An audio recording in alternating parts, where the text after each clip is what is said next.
오늘 4월 26일 금요일 새벽기도 말씀은 이제 로마서 15장으로 이제 넘어갑니다. 로마서 15장 1절부터 7절을 중심으로 하여서 믿음이 강한 자, 약한 자 말씀을 우리가 받도록 하겠습니다.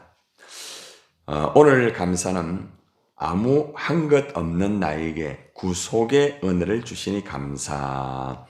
우리가 아무것도 할 수 없는 것은 죄로 인하여서 이미 죽은 존재죠. 그래서 우리가 우리의 힘으로서는 어떤 아무것도 할 수 없는 그런 존재입니다. 그럼에도 불구하고 십자가의 은혜를 통하여서 우리가 죄사함 받고 또 하나님의 자녀가 되고 또한 하나님의 귀한 직분을 받고 주님의 일을 할 수 있다는 것 얼마나 감사한지 모르겠습니다. 그래서 아무것도 한 것이 없지만은 나에게 이 구속의 은혜를 주시는 그 은혜를 오늘도 우리가 감사하며 살아가야 될 것입니다.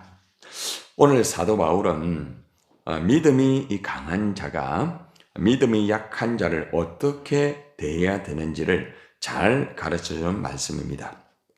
우리가 신앙생활을 하다 보면은 믿음이 강한 자와 믿음이 약한 자들이 있습니다. 그래서 믿음이 강한 자가 믿음이 약한 자를 대할 때에 어떻게 대해야 되겠는가? 그리고 또 믿음이 약한 자도 믿음이 또 강한 자에게 또 어떻게 대해야 되겠는가? 이런 서로와의 상관관계를 우리에게 교훈해 주는 말씀입니다. 제일 첫 번째 말씀에 보면은 믿음이 강한 자는 믿음이 약한 자의 이 약점을 담당해 주어야 된다고 이렇게 사도 바울이 로마 성도들에게 교훈을 해주고 있습니다. 자, 1절의 말씀을 한번 봅시다. 시작. 믿음이 강한 우리는 마땅히 믿음이 약한 자의 약점을 담당하고 자기를 기쁘게 하지 아니할 것이라. 자, 여기 보니까 믿음이 강한 자 하지 않고 믿음이 강한 우리는 하죠. 그죠? 우리라고 하면은 바울도 좀 포함되고 있거든요. 그러니까 바울이 이제 믿음이 아주 강한 자죠. 바울이 이렇게 로마 교회 성도들에게 편지를 쓰면서 그들의 약점이라든지 또 부족한 점을 그죠? 계속해서 또 담당을 하고 또 배려를 하고 또 교훈을 하고 가르치고 계속해서 이렇게 하고 있습니다. 그러니까 바울이 실제적으로 믿음이 강한 자가 믿음이 약한 자를 이렇게 좀 잘 케어하고 또 돌보고 이렇게 하도록 하라. 말만 예를 들어서 한다고 하면은 로마 교회 성도들이 그 말을 듣겠습니까? 그죠? 자기는 약한 자, 약점을 담당 안 하면서 우리 보고 그렇게 하라고 한다. 그렇게 한 거 아닙니까? 그런데 바울이 약한 자, 믿음이 약한 자라든지 이런 자를 잘 케어했습니다. 그리고 또 그들의 약점을 잘 이렇게 담당을 하면서 이 말씀을 가지고 교훈을 하니까 로마 교회 성도들이 이 말씀을 받을 수밖에 없다는 거죠. 그죠? 그래서 오늘 말씀을 보니까 나도 실제적으로 약한 자의 그 약점을 담당하고 있고 돌보고 있다. 이렇게 말하면서 우리라는 것은 다시 말하면 이제 믿음이 강한 자 당신들도 같이 포함을 하면서 내가 지금 이렇게 믿음이 약한 자의 약점을 담당하고 있는데 당신들도 교회 안에서 믿음이 약한 자가 있지 않느냐. 그 믿음이 약한 자의 약점을 좀 잘 담당을 하고 그들을 좀 돌보는 그런 삶을 살아가면 좋겠다. 이렇게 교훈을 해주고 있습니다. 믿음이 강하다는 것은 한마디로 확고한 믿음이 있고요. 그리고 하나님 말씀에 대해서도 열심히 그죠? 또 자기 나름대로 하나님 말씀을 또 이렇게 무장이 되어 있고 또 어떠한 일이든지 그죠? 믿음으로 다 할 수 있는 그런 자라 할 수가 있지 않겠습니까? 믿음이 약한 자는 아무래도 이제 믿음이 약해서 또 마음의 의심도 있고 때로는 또 꺼리낌이 있고 불안이 있고 걱정이 있고 또 잘못된 생각이라든지 또 이것이 잘못된 행동으로 나아갈 수도 있다는 것입니다. 그래서 우리가 믿음이 강한 우리는 마땅이라면 마땅이라는 것은 당연하게 해야 된다는 거죠. 해도 되고 안 해도 되는 것이 아니라 믿음이 강한 자라고 하면은 당연하게 믿음이 약한 자의 약점을 담당하여라. 약점을 돌봐주어라. 이렇게 해석이 될 수가 있습니다. 그리고 뭐라고 말하는가 하면은 자기를 기쁘게 하지 않을 것이다. 이게 무슨 말인가 하면은 자기에게 좋은 대로 하지 마라 이거죠. 믿음이 강하다고 해가지고 자기에게 좋은 대로 믿음이 약한 자를 대하지 마라 이 말입니다. 자기가 좋은 대로 하지 말고 상대방이 좋은 대로 그렇게 말을 하고 행동을 하고 대해 주어라 이것입니다. 사실 우리가 이제 어떤 일을 하고 무엇을 하더라도 내가 좋아야 어떤 일을 할 수도 있고 그렇습니다. 그럼 틀린 건 아니에요. 그러나 내가 좋은 대로만 일을 하게 되면은 함께 공동체가 바르게 형성이 되지 않습니다. 내가 조금 힘들어도 상대방이 좋다고 하면은 맞추어 주는 거죠. 그것이 바로 지도자고 그것이 성숙한 사람의 특징입니다. 상대방이 아직은 믿음이 약하기 때문에 그런 말 하는 수준이기 때문에 그 사람에게 맞추어 가지고 그 사람의 약점을 내가 담당을 해 가지고 그 사람이 바르게 성장될 수 있도록 바르게 설 수 있도록 잘 케어하고 이제 돌봐주는 것이죠. 그래서 가장 먼저 믿음이 강한 우리는 마땅히 믿음이 약한 자의 약점을 담당하고 결코 자기를 기쁘게 하지 말고 상대방을 이렇게 잘 기쁘게 하면서 그렇게 배려하라 이렇게 교훈을 해주고 있습니다.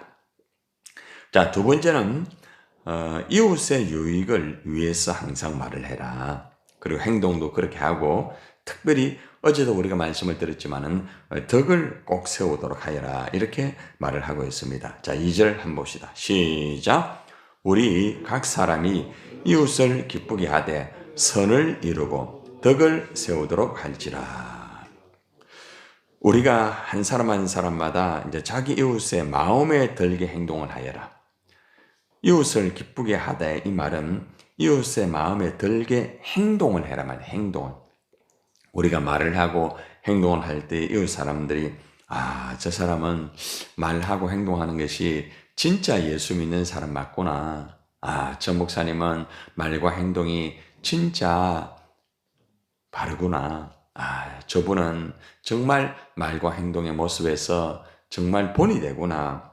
그렇게 이웃을 기쁘게 하여라 이렇게 말을 하고 있습니다. 그리고 어떻게 기쁘게 하라는 겁니까? 선을 이루고 덕을 세우도록 하여라. 선을 이룬다. 항상 선한 일을 보여주고 그리고 또 유익을 항상 상대방에게 주어라. 그 사람에게 유익한 사람이 되어라. 이웃에게 유익한 사람이 되어라. 우리가 복음을 전하고 봉사를 하는 것도 중요하지만은 우리 말과 행동 속에서 항상 유익을 주는 사람이 되어야 됩니다. 유익을 주지 못하다 보면은 결국에는 일에 자꾸 꼬이게 되고 그죠? 어려워질 수밖에 없다는 거죠. 그래서 항상 이웃을 기쁘게 하되 선을 이루라. 유익을 주어라. 그리고 덕을 세우도록 하여라. 이렇게 교훈을 해주고 있습니다. 우리가 항상 살아갈 때에 내가 이웃의 유익이 되고 있는가? 내가 이웃을 정말 마음을 정말 기쁘게 하고 있는가? 그리고 덕스러운 그런 삶을 살고 있는가? 우리가 돌아보면서 우리가 주님의 일을 하고 그렇게 살아가야 된다는 것입니다. 자, 그런데 사도 바울이 이제 믿음이 강한 자가 믿음이 약한 자의 약점을 담당하고 이웃의 유익을 위해서 말을 하고 행동하면서 덕을 세워야 되는데 이것이 바로 예수 그리스도로부터 시작이 되었다고 이제 제시를 하고 있습니다. 자, 예수님 제시를 하고 있습니다. 자, 3절 봅시다. 시작. 그리스도께서도 자기를 기쁘게 하지 아니하셨나니 기록된 바 주를 비방하는 자들의 비방이 내게 미쳤나이다 함과 같았니라. 이 말이 무슨 말일까요? 예수님께서도 한마디로 말하면은 자기 좋은 대로만 하지 않으셨다 이 말입니다. 예수님이 하신 일이 뭡니까? 십자가 달리시는 일 아닙니까? 예수님이 하신 일을 볼 때에 뭐 어떤 기적을 이루고 어떤 많은 말씀도 가르치고 여러 가지 했지만은 실제적으로 예수님이 가장 이렇게 핵심적으로 한 일은 십자가의 대속 아닙니까? 그래서 예수님께서도 이 일들을 감당할 때에 자기에게 좋은 대로만 하지 않으셨다는 겁니다. 자기 좋은 대로 뭐 십자가 지고 그래 하지 않았다는 거죠. 예수님이 실제적으로 십자가 지실 때에 얼마나 힘들었습니까? 그래서 그 십자가를 내려놓고 싶어가지고 기도하면서 하나님 이 잔이 내게 너무 힘듭니다. 이걸 좀 옮길 수만 있으면 좀 옮겨달라고 할 정도로 그 십자가가 너무 힘들었다는 겁니다. 지기 어려웠다는 겁니다. 그러나 예수님께서도 자기 좋은 대로만 하지 않고 바로 하나님 좋은 대로, 그죠? 그리고 또 우리가 좋은 대로 십자가를 지지 않았습니까? 그래서 뒤에 말씀 나오잖아요. 기록된 바 주를 비방하는 자들의 비방이 내게 미쳤나이다.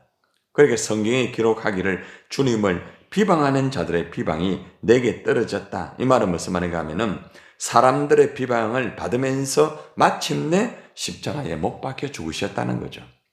비방을 받으면서도 자기 좋은 대로 그것을 하지 않고 비방을 다 받고 모욕을 다 받고 온갖 조롱을 다 받으면서도 예수님은 자기 좋은 대로 하지 않고 하나님 좋으신 대로 그리고 또 우리에게 좋은 대로 십자가를 비방을 받으면서도 조롱을 당하시면서도 그렇게 담당을 하였다는 것입니다. 사실 우리가 주님의 일을 하고 또 정말 나름대로 신앙생활을 할 때에 내가 어려움을 당하는 것 중에서 비방을 당한다고 하면은 그죠? 어떤 일을 하기가 힘듭니다. 또 조롱을 당하면 더 힘들잖아요.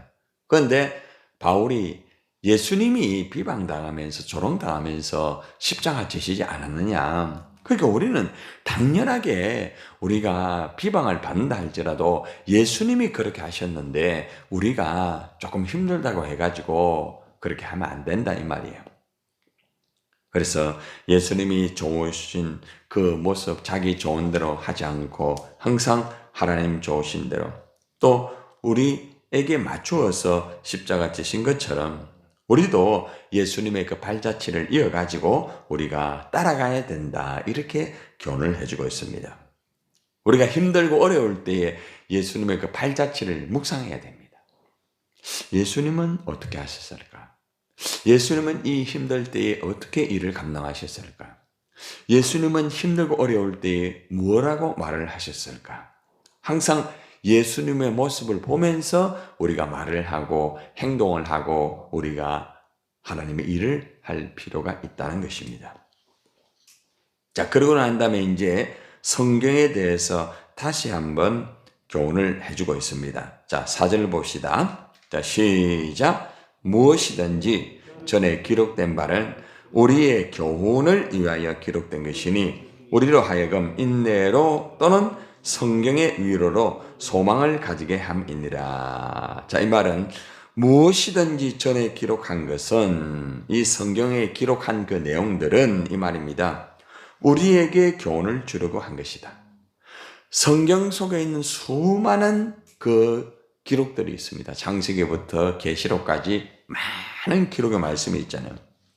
그 말씀은 무조건 하나님 좋으라고 그렇게 한 것이 아니고 하나님에게 목적이 있지만은 우리에게 교훈을 주어가지고 우리가 그 교훈의 말씀을 받아가지고 하나님의 목적을 이루는 것이다 이 말입니다.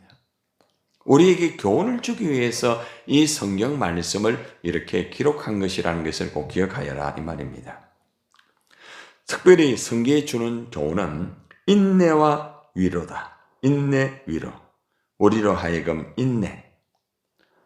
우리가 어떤 일을 하든 무엇을 하든 인내가 필요하잖아요. 그죠? 근데 성경 안에는 인내가 얼마나 중요한지 우리에게 가르쳐주고 있다는 거죠. 창세기에서도 보면은 하나님의 아름다운 창조가 있지만은 창조의 원리 속에서 인간이 죄를 범하잖아요. 그죠? 근데 하나님은 인내하면서 끝까지 그들을 돌보는 모습이 있잖아요. 심판을 하면서도 인내하면서 다시 세워주고 회복해 주시고 그러잖아요. 우리가 출애굽기에서도 마찬가지잖아요. 출애굽기에서 애굽의 출애굽을 이스라엘이 받았지만은 이들이 광야에서 정말 또 못할 짓을 하잖아요. 우상 숭배하고 주님 마음을 아프게 하잖아요. 그런데도 하나님은 또 인내하면서 이들을 통하여서 하나님의 언약의 말씀을 이루는 그 말씀이 이루어지고 있잖아요. 또한 이스라엘 백성들이 하나님 말고 우리가 섬길 수 있는 나라를 좀 세워달라. 우리에게도 왕을 좀 세워달라. 하나님 왕 말고요. 우리에게 필요한 인간의 왕을 세워달라고 하도 그래 해가지고 하나님이 또 사울을 세웠잖아요.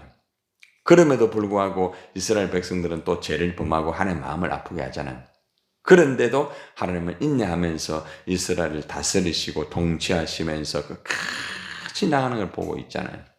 그래서 우리가 이러한 성경 속의 흐름을 보면은 하나님이 얼마나 우리를 향하여 인내하시는지, 얼마나 우리를 향하여서 기다리고 참으시는지, 이걸 우리에게 가르쳐주고 있다는 거죠. 이러한 인내를 가르쳐준다. 그리고 또는 성경의 위로로 소망을 가지게 한다. 여러분, 성경서에 보면은 절망적인 환경 속에서 하나님을 통하여서 위로받는 말씀이 쫙 나오잖아요. 그죠? 뭐 룻기 말씀이라든지 욥기서 말씀이라든지 다양한 말씀을 통하여서 우리는 구약의 성경뿐만 아니라 신약의 사복음서를 통하여서 예수님이 이 땅에 오셔가지고 수많은 병자와 약한 자들을 위로하는 말씀이 나오잖아요. 그렇게 성경 속에서 우리가 배울 수 있는 게 뭔가 하면은 우리가 힘들 때에 위로를 배울 수 있는 거라. 위로. 또 한 가지는 뭐예요? 소망을 가져간다. 이 땅에 우리가 살아가면서 완전히 절망이 있을 때에 성경 속에 보면은 소망의 예수님이 우리에게 소망을 주는 말씀이 엄청나게 많이 있잖아요.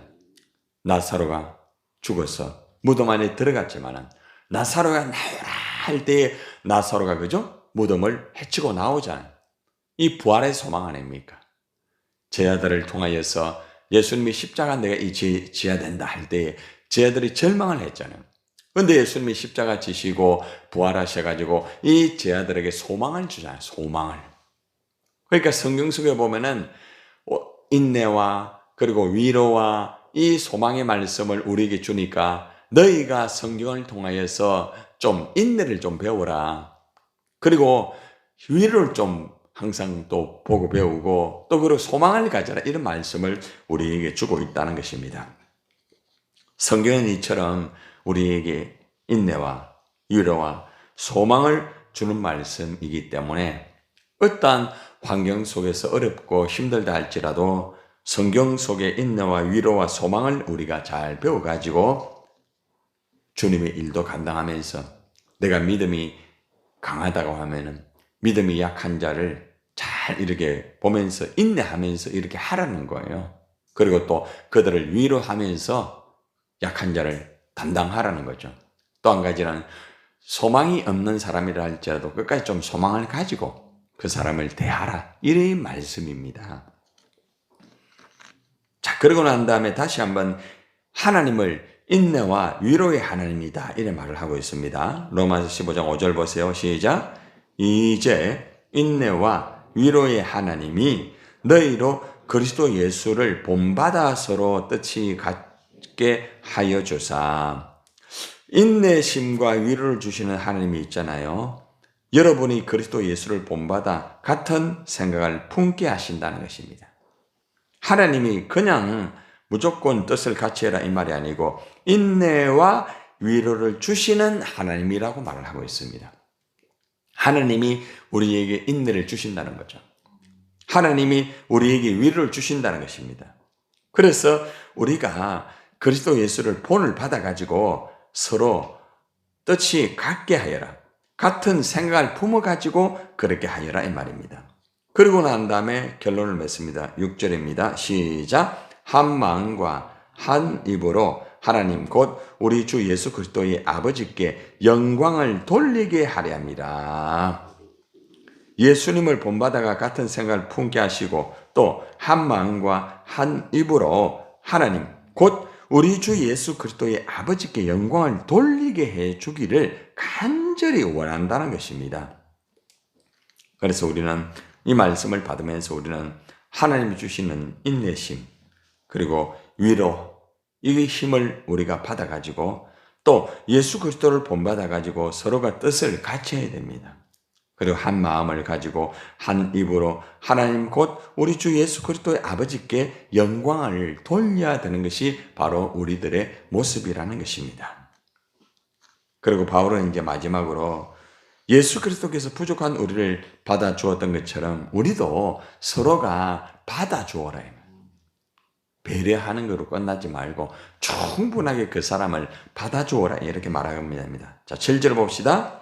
시작. 그러므로 그리스도께서 우리를 받아 하나님께 영광을 돌리심과 같이 너희도 서로 받으라. 왜 우리가 약한 자의 그 약점을 받아들여야 되는가? 예수님이 우리의 약점을 받아 주었다 이거죠.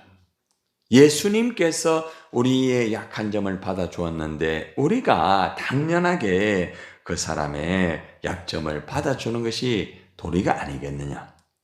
그래서 우리가 이걸 잘 받아 가지고 하나님께 영광을 돌려라. 우리가 하나님께 영광을 돌리는 방법은 여러 가지가 있잖아요. 예배를 드리고 기도하고 봉사하고 많은 것도 있지만은 약한 자의 약한 점을 받아가지고 돌보아 주는 것도 하나님에게 영광을 돌리는 아주 중요한 부분이다. 이것을 교훈해 주고 있습니다. 여러분들, 우리가 과거의 여러 면에서 참 부족한 죄인이었습니다. 그런데 그리스도께서 우리를 다 용납하였잖아요. 그렇죠? 다 받아주었잖아요. 이제 우리의 차례입니다.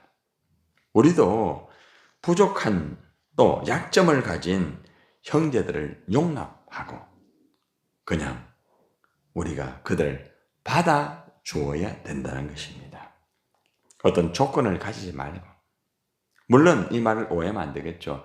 그 사람이 예를 들어가 계속적으로 의도적으로 그래 한다고 하면 안 되겠죠. 그렇지 아니한 다음에는 그 사람을 잘 받아주고 그 사람이 어느 정도 잘 자라고 성숙해질 때까지는 믿음이 강한 자가 약한 자를 케어하면서 돌봐주게 되면은 시간이 지나가면은 그 사람이 조금씩 자라면서 나중에는 그 사람도 믿음이 강한 자가 돼가지고 그 사람 역시도 믿음이 약한 자를 담당할 수가 있다. 이렇게 교훈을 해주고 있습니다. 우리가 로마서 말씀을 보면서 마지막에 이 16장까지 이제 곧 다 이루어지는데 보면은 마지막의 부분에서 계속해서 이 관계성을 다 다루고 있어요. 사람과 사람과의 관계성. 앞에서는 하나님과 나와의 관계성을 체크하고 있는데 로마서의 이 후반절에 가보면은 하나님과 나와의 관계에서 믿음으로 의롭게 되는 것도 중요하지만은 사람의 관계 속에서 이 믿음을 가지고 적용을 하는 부분이 얼마나 중요한지를 로마서를 통하여서 우리에게 교훈을 해주고 있습니다.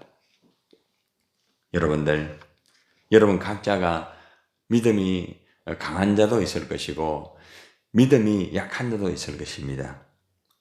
믿음이 강한 자는 믿음이 약한 자의 약점을 잘 받아주고 케어하면서 돌보면서 끝까지 인내하고 위로하고 소망을 가지면서 함께 나아가야 된다는 것입니다. 믿음이 약한 자는 믿음이 강한 자가 이렇게 또 인내하고 그죠? 또 위로하고 소망을 가지면서 케어할 때에 함께 또 나아가야 되겠죠. 이것이 서로와의 상관간의 관계라는 것입니다. 오늘 우리가 다시 한번 우리를 돌아보면서 우리가 믿음이 강한 자라고 하면은 아직도 믿음이 약해서 자기 힘으로 갈 수 없고 쓰러지고 자꾸 절망하고 이런 자들을 끌어안고 또 그들을 배려하고 그들을 돌보면서 주님이 주시는 그 인내와 또 위로와 소망을 가지고 아름다운 그런 역사를 이루어드리는 여러분 되기를 주님의 이름으로 축원합니다.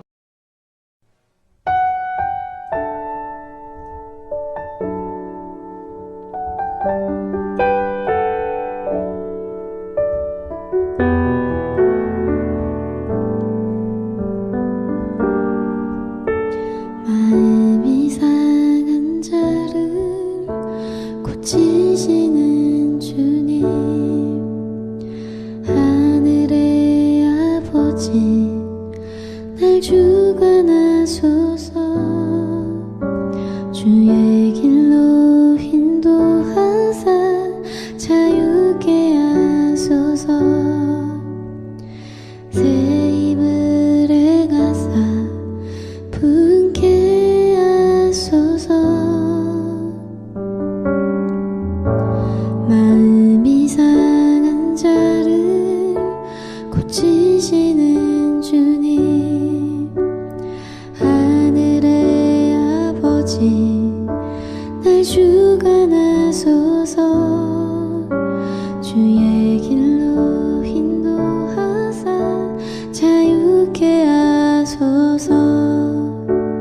새 일을 행하사 분케 하소서. 의에 줄이고 목이 마르니 성령의 기름 부소서. 의에 줄이고 목이 마르니 내 잔을 채워 주소서. 성령으로 채우사 주 보게 하소서. 주의 임재 속에 은혜 알게 하소서. 주 뜻대로 살아가리 세상 끝날까지. 나를 빚으시고 새날 열어주소서. 의에 줄이고 목이 마르니 성령의 기름 부소서. 의에 줄이고 목이 마르니 내 잔을 채워 주소서.